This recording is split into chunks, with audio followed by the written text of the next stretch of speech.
বাবার বন্ধুকে সাধারণত লোকে কাকু বলে, কাকা বলে। নেলসন আমাকে একটা অদ্ভুত নামে ডাকা শুরু করেছিল। ও বাবাকে ডাকতো আব্বাইয়া, আমাকে ডাকতো আবুম।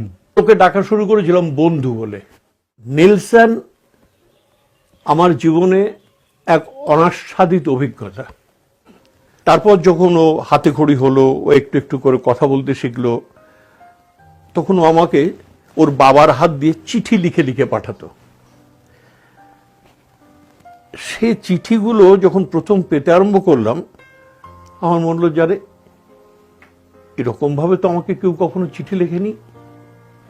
একটা অদ্ভুত একটা অনুভূতি। তা আমার মনে হলো যে না, এইগুলো আমি রেখে দিই। ও যখন বড় হবে, ওর যখন বিয়ে হবে, তখন ওর বউয়ের হাতে আমি এই খাতাটা তুলে দেব। আজকে এটা এত গুরুত্ব দিয়ে এটাকে ভিডিও রেকর্ডিং করা হচ্ছে। খাতাটা হয়তো আজ বাদে কাল হারিয়ে যাবে, কিন্তু এই রেকর্ডিংটা থেকে যাবে।